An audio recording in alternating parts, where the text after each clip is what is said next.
verse 1 to 11.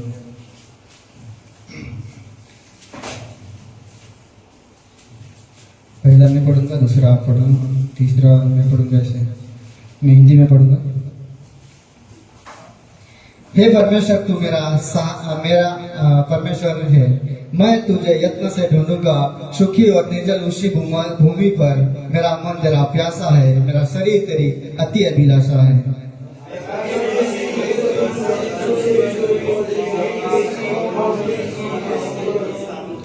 क्योंकि तेरी करुणा जीवन से भी उत्तम है। मैं तेरी प्रशंसा करूंगा, इसी प्रकार मैं जीवन भर तुझे धन्य कहता रहूंगा और तेरा नाम लेकर अपने हाथ उठाऊंगा।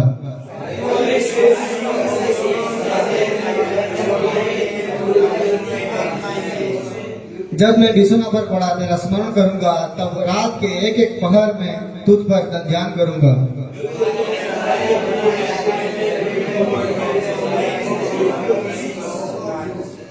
मेरा मन तेरे पीछे पीछे लगा चलता।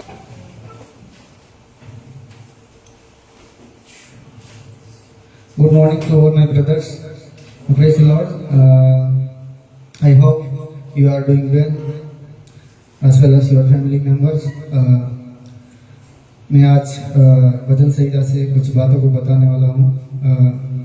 भजन संहिता 63 वर्ष 1 to 11। तो मैं पहले तो मैं परमेश्वर का धन्यवाद करता हूँ कि इस मौका के लिए परमेश्वर ने आज का दिन मेरे जीवन में दिया आपके बीच में वचन बांटने के लिए। और मैं आपका भी अभिवादन करता हूँ कि परमेश्वर आपको भी वचन को सुनने के लिए उपस्थित किया, इसलिए धन्यवाद देता हूँ। और आइए हम इस वचन को बंद करने से पहले छोटी सी प्रार्थना करेंगे। Shall we pray? Our Heavenly Father, we thank you for this blessed time. Thank you for this opportunity in my life, God. Now I come to you today asking for your guidance, God. Please guide me and lead me, O God. I cannot do without you, God. That's why I ask for your guidance, God. Please guide me and lead me, God. I am nothing without your guidance, God. Please lead us. Then give me clarity this sermon, God. I don't know how to explain, but I know with your Holy Spirit I can explain. Please guide me, O God. I pray in Jesus' mighty name. Amen. I greet you all in the mighty name of our Lord and Savior Jesus Christ, who created everything in the world. मैं परमेश्वर पिता का और आपका अभिवादन करता हूँ इस उद्धारकर्ता परमेश्वर पिता और सर्वशक्तिमान परमेश्वर पिता के नाम से। और मैं आज हमने भजन संहिता 63 में से कुछ बातें पहले हम वचन में पढ़े कि हिंदी में पढ़ूंगा। हे मेरा परमेश्वर, तू मेरा परमेश्वर, मैं तुझे यत्न से ढूंढूंगा और सुखी और निर्जल भूमि पर मेरा मन तेरा प्यासा हो और मेरा शरीर तेरी अति अभिलाषा है। जब ये वचन हम पढ़ने के समय उसका कॉन्टेक्स्ट देखेंगे तो ये बहुत बुरी हालत में गुजर रहा है। दाऊद ये भजन दाऊद के द्वारा लिखा गया है और ये दाऊद बहुत मुश्किल के समय में, जैसे हम सोच भी नहीं सकते ऐसा वाला समय में से गुजर रहा है। लेकिन भजन ऐसा लिखता है, एक घर में एक अच्छे से घर में रहकर और एक राजा लिखता हुआ है और एक अच्छा इंसान, जैसे एक जिसको सही समय में खाना मिलता है, ऐसे वाला भजन लिखा है। लेकिन ये समय बहुत कठिन है। जब हम देखते हैं फर्स्ट सामुएल इसका 23 अध्याय और 24 में देखते हैं, वो निकालने की जरूरत नहीं, आपको पहले से पता है ये स्टोरी की जब साउल उसको मारने के लिए पीछे पड़ता है जब दाऊद को, तब ये वचन इसके अंदर से ये प्रार्थना करता है और ये वचन ये गीत लिखा गया और वचनकार ये वचन लिखता है। और जिसे वहाँ ये जो फर्स्ट सामुएल उसका 23 का 24 में हम देखते हैं कि वहाँ पर वहाँ जो दाऊद भाग रहा है वो साउल से बचने के लिए, और साउल उसके पीछे पड़ा है। और हमने वहाँ बहुत सारा जो प्लेस चेंज करते रहता है वो दाऊद। पहले हम देखते हैं जीप का जो पहाड़ था उसमें जाके छिपका, और फिर वहाँ उसके पास वहाँ साउल आ गया तो उसके पास जो हेरोस करके जगह है वहाँ पे छिप गया। उसके बाद माउल करके जगह है वहाँ से वहाँ आ गया तो वहाँ से और जगह में भाग गया। और कैन गदी नाम का जो गढ़ है वहां भी छिप गया और वहां भी आ गया करके इस सिचुएशन में, ये परिस्थिति में ये भजन लिखता है। और यहाँ जब हम देखते हैं there is no water, there is no food, but he is finding presence of God. यहाँ हम देखते हैं कि वहाँ पानी नहीं है, पीने के लिए खाना नहीं है, खाने के लिए खाना नहीं है, और वैसी वाली परिस्थिति में ये परमेश्वर को या वैसे हे परमेश्वर तू मेरा परमेश्वर, मैं तुझसे यत्न से ढूंढूंगा और सूखी और निर्जल ऊसर भूमि, मतलब सूखी भूमि, वहाँ कोई पानी नहीं है, खाना नहीं है, ऐसी वाली जगह में। और यहाँ भी लिखा कि मेरा मन तेरा प्यासा है, मेरा शरीर तेरी अति अभिलाषा है। जब हम देखते हैं वहाँ उनको पानी का जरूरत होगा, क्योंकि वहाँ भाग रहा होगा और उसको पानी भी नहीं मिला होगा, रहने के लिए घर नहीं है, वहाँ एक आराम करने के लिए जगह नहीं है, जहाँ आराम करने के लिए जब छुपने के लिए जाता है, आराम करने के लिए, वहाँ वो उसके पीछे जो साउल है वो उसको मारने के लिए पीछे पड़ा है।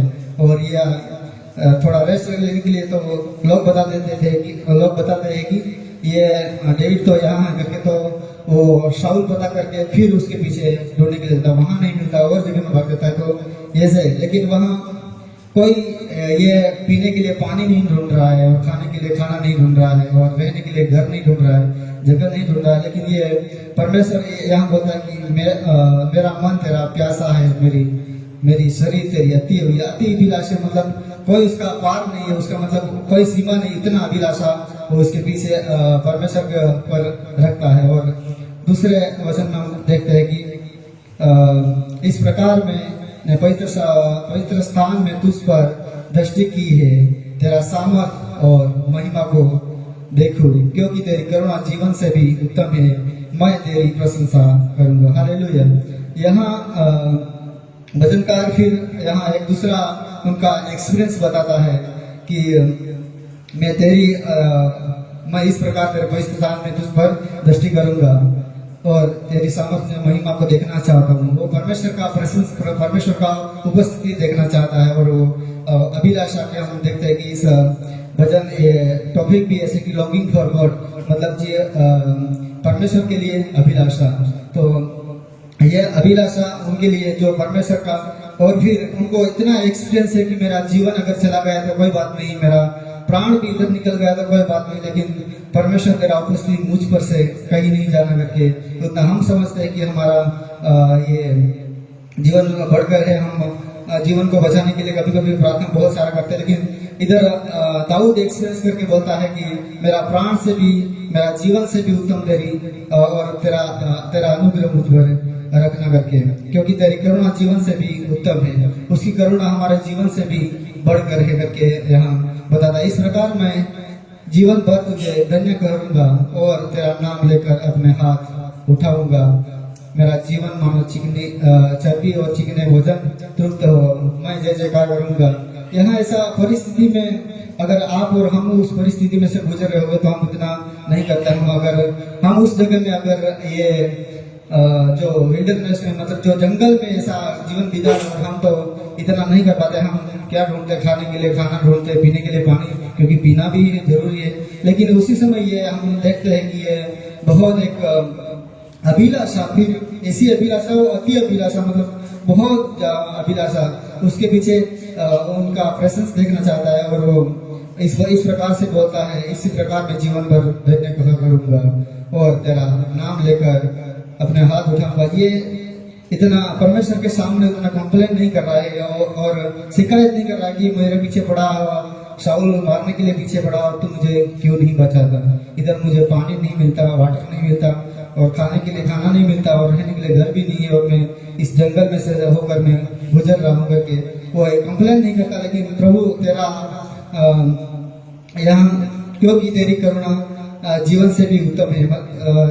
यहाँ बोलता है कि your presence is better than my life, मतलब परमेश्वर की उपस्थिति हमारे मेरे जीवन से भी आपका उपस्थिति बहुत जरूरी है करके, उससे भी उत्तम है करके यहाँ बताता है। और जब यहाँ हम देखते हैं कि पहले स्टार्ट में ही ये स्टार्ट करता है, David begin by expressing his deeply thirst for you, मतलब परमेश्वर की अति अभिलाषा और परमेश्वर का प्यास से ये भजन संहिता स्टार्ट करता है। और हम जब 5 से लेके पढ़ते हैं तब सेटिस्फेक्शन इन गॉड, मतलब परमेश्वर की संतुष्टि के बारे में यहाँ 5 से 6 तक हम पढ़ते हैं। जब उसमें पढ़ते हैं, जब 6वीं आयत में हम पढ़ते हैं कि जब मैं बिछौना पर पड़ा तेरा स्मरण करूंगा, तब रात के एक एक पहर तुझ पर ध्यान करूंगा। हालेलुया। जब ये दाऊद वहां से ऐसा गुजर रहा है, वो विल्डरनेस से गुजर रहा है और बहुत मुश्किल के समय में से गुजरता है, और उसके पीछे बहुत लोग मारने के लिए पीछे पड़े हैं, और बहुत खाना भी नहीं है, पानी भी नहीं है, तो कैसा जीवन बिताना है। फिर भी ये ऐसा प्रार्थना, ऐसा भजन कार्य, ये भजन कार्य ऐसा लिखता है कि मैं जब मैं बिछौना पर पड़ा तेरा स्मरण करूंगा, तब रात के एक एक पहर तक तुझे ध्यान करूंगा। जब हम पढ़ते हैं इतिहास में, तो एक दिन में शायद 8 जैसा पहर आता है, तो 8 पहर में ये रात के एक एक पहर, मतलब जितने रात में जितने 4 पहर आता है, उस 4 पहर में ये परमेश्वर से जो उसको मनन करता है, परमेश्वर को प्रार्थना करता है, जैसे हम यहाँ आयत में पढ़ते हैं, क्योंकि तब मैं रात के एक एक पहर में तुझ पर ध्यान करूंगा। जैसे पहर हम देखते हैं कि जब रात के पहर जब 6 से लेके 9 तक, और एक पहर और दूसरा पहर है 9 से लेके 12 तक, और तीसरा पहर है 12 से लेके 3 तक, और चौथा पहर है 3 से लेके 4 तक। तो ये 4 पहर में ये बीच बीच में उठ के और वहाँ कैसा समय बिता रहा हो मुझे पता, लेकिन बहुत मुश्किल समय में ये, और ये भी रात के 4 पहर में, मतलब ऐसा समझेंगे कि 4 बार उठना तो पूरा रात, तो हमको फिर सोना कहाँ से होगा। लेकिन ये समय में रात में एक रात में 4 बार उठ कर ये परमेश्वर को प्रार्थना करता हूँ, इधर देखते हैं, और ये मुश्किल के समय में भी परमेश्वर से ध्यान करता है। और फिर 7वें में भी देखते हैं, क्योंकि तू मेरा सहायक बना है, इसलिए मैं तेरे पंखों की छाया में जय जयकार करूंगा। मेरा मन तेरे पीछे पीछे चलता है, और तुझे तो तू अपनी दाहिने हाथ में थाम रखता है। यहाँ भी हम पढ़ता है कि परमेश्वर को एक ये एक्सपीरियंस करके बोलता है, जो अनुभव करके बोलता है कि तू मेरा सहायक है। जब हम देखते हैं कि उनके जीवन से बहुत कुछ कार्य किया, जब उनका परिवार में जब ये छोटा था, सबसे छोटा था, वो कोई काम का नहीं था, वहां से उनको चुना गया, हम देखते हैं, और फिर वहां से चुना गया परमेश्वर ने, तो उसको बहुत कुछ अनुभव है। उसके बाद ये कहानी हुआ है, और इसके बाद नहीं तो जब हम पढ़ते हैं उनको मतलब बेतसबा के साथ जो पाप किया था उसके बारे में, तब ये उनको जब फिर पाप बताने के बाद जब फिर वो फिर कन्फेस करता है, उसके बाद हम देखते हुए सब कुछ मतलब एक्सपीरियंस के साथ उसके बाद ये कहानी जब हुआ है, जब उसको शाऊल मारने के लिए पीछे पड़ता, उसी समय ये भजन लिखा गया। और इसीलिए लिखा है कि क्योंकि तू मेरा सहायक है, इस प्रकार से परमेश्वर से प्रार्थना करा, तू मेरा सहायक है, मुझे मतलब उतना किसी के बात में मेरे पीछे कौन पड़ा है, मुझे मार डालेगा वो है, लेकिन फिर भी वो ज्यादा सा भरोसा, ज्यादा ट्रस्ट वो परमेश्वर पर करता है। जिस प्रकार से हम भजन संहिता 125 का 5 में जब 125 का 1 में पढ़ते हैं कि जो यहोवा पर भरोसा रखता है वो सिय्योन पर्वत के समान है, वो टलता नहीं परंतु सदा बना रहता है।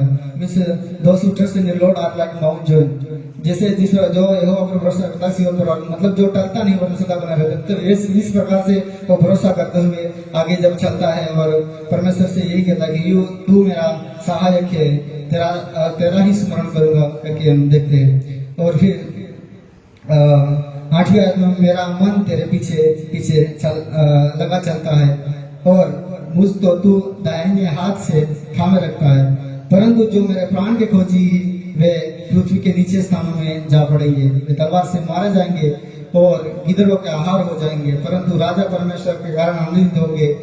जो कोई ईश्वर की शपथ खाए वो बड़ाई करने पाएगा, परंतु जो झूठ बोलने वाले का मुंह बंद किया जाएगा। जब हम 9 से लेकर 11 तक पढ़ते हैं, तब हम कॉन्फिडेंस इन गॉड्स जस्टिस के बारे में पढ़ते हैं। जब यहाँ दाऊद एक विश्वास के साथ एक घोषणा करता है कि जो मेरे पीछे पड़े हैं, वो मतलब जो उनके पीछे जो मारने के लिए पीछे पड़े वो आहार बन जाएगा, जो गिदड़ों के समान बन जाएगा करके बताता है। लेकिन और फिर जो परमेश्वर के ऊपर भरोसा रखता है वो आनंदित होगा करके यहाँ देखते हैं। तो जिस प्रकार से हम इस भजन संहिता से पढ़े हैं, जिस प्रकार से कि पहले हम ये दुख के समय में भी इतना भजनकार ऐसा लगता है कि ये खुशी, जैसे हम पढ़ते हैं ऐसे ही सीधा पढ़ने से, बिना कॉन्टेक्स्ट से पढ़ने से हम लगता है कि ये बहुत आनंद के साथ परमेश्वर की और उसको खाना बाना सब कुछ मिल रहा है और सब कुछ मिल रहा है करके जैसा लगता है। लेकिन यहाँ कुछ खाना नहीं, कुछ नहीं है, जंगल में जीवन बिता रहा है और जंगल में से फिर ऐसा भी बिता नहीं रहा जो सिर्फ रहता ही नहीं, लेकिन उसके पीछे लोग मारने के लिए पीछे पड़े हैं, फिर भी वो इधर उधर से भाग कर जाते हैं। ऐसा वाला समय में ये भजनकार जब लिखता है और ऐसा ट्रस्ट के साथ लिखता है, जो तो आज हमको इस भजन हमको इंकरेज करता है ये भजन संहिता और दाऊद के जीवन के द्वारा कि हम कितनी भी परिस्थिति में हो, हम कितनी भी मुसीबत में हो, लेकिन हम परमेश्वर की उपस्थिति में जरूर रहना और परमेश्वर को भूलना नहीं और उसको प्रार्थना जरूर करना है और उसका हमारा मन उस पर प्यासा होना चाहिए। जिस प्रकार से यहाँ दाऊद प्यासा, उसका पूरा मन प्यासा और उनका शरीर भी अति अभिलाषा है। और जिस प्रकार से यहाँ बोलता है कि क्योंकि तेरी करुणा जीवन से भी उत्तम है, मैं तेरी प्रशंसा करूंगा। जिस प्रकार से यहाँ बोलते हैं हमारे हम देखते हैं कि हमारे जीवन से भी परमेश्वर का उपस्थिति, परमेश्वर का ब्लेसिंग उससे भी बढ़कर है करके हम इस भजन संहिता से सीखते हैं। और फिर 4वीं आयत में हम सीखते हैं कि यहाँ दुख के समय भी तेरा नाम लेकर अपने हाथ को उठाकर गाऊंगा करके ये भजन लिखता है। जब ये सब वाला समय में भी उनका आनंद के साथ उसका हाथ उठाकर मैं गाऊंगा करके लिखता है। तो इस प्रकार से हम भी कितना भी मुसीबत में, कितना भी चिंता में हो, कितना भी मुश्किल समय में हम गुजर रहे होंगे, कितना भी ऐसा हमारे जीवन में भी अगर ऐसा परिस्थिति आया तो उसके परमेश्वर को कभी भी नहीं भूलना और उसका वचन हमको यही सिखाता है कि हमारे जीवन से भी बढ़कर उसका प्यार और उसका स्तुति करना बहुत बढ़कर है करके। तो हम उसको आराधना भी एक जिसे हम अभी कभी कभी हाथ उठाकर गाते, तो उसका मतलब ये है कि यहाँ भजन संहिता में पढ़ते हैं कि जब हाथ उठाकर गाना तो परमेश्वर एक आनंद के साथ ये भजनकार गाता है। और जब हम 6वीं आयत में पढ़ते हैं, जब कोई लोग कितने लोग प्रार्थना करते हैं मुझे पता नहीं, लेकिन जब यहाँ दाऊद भी एक रात में 4 बार प्रार्थना करता था, हम उसमें एक इतिहास के अनुसार देखेंगे तो उतना मुझे भी डीपली पता नहीं, लेकिन हम 4 बार देखते हैं कि जब 6 से लेकर 9 तक, 9 से लेकर 12 तक, 12 से लेकर 3 तक और 6 से लेकर 6 तक, 6 बजे तक हम देखते हैं 4 बार। तो ऐसे तो हमको भी ये नहीं कि हम उतना बार करें, लेकिन वो अपना मर्जी हम कितने बार प्रार्थना करना है कि कैसे प्रार्थना करना है, लेकिन हमको प्रार्थना करना बहुत जरूरी है क्योंकि मुश्किल समय हमारे जीवन में भी ऐसा आएगा तो हम इसके सामना करते हुए जीना। और जब लास्ट में हम पढ़ते हैं तो उनका जब साउल मारने के लिए पीछे पड़ा था और 4 से 5 जगह उनको बदला जब मतलब बचने के लिए, लेकिन लास्ट में भी हम देखते हैं कि जब दाऊद पुकार के कहता है कि मैं यहाँ हूँ करके, लेकिन फिर वो उसको मारता नहीं है और कुछ नहीं करता है। जब हम देखते तो हम परमेश्वर की प्यार को देखते हैं। परमेश्वर पहले तो वो मारने के लिए पीछे पड़ा था, लेकिन बाद में मार नहीं पाया क्योंकि परमेश्वर के साथ था और वो हमेशा परमेश्वर को स्मरण करता रहता। तो हमारे जीवन में भी ऐसे हमारे पीछे बहुत सारे लोग हमको गिराने के लिए पीछे पड़े होंगे और कुछ भी करने के लिए पीछे पड़े होंगे, लेकिन परमेश्वर अगर हमारे साथ है तो वो भी हमारे साथ हमको कुछ भी नहीं कर पाएगा। और मैं आशा करता हूँ इस भजन संहिता से प्रभु आपको बहुत कुछ सीखे होंगे और बहुत कुछ आशा मिला होगा और इस भजन के द्वारा परमेश्वर आपको बहुत बहुत आशीष करे। आइए हम प्रार्थना करेंगे।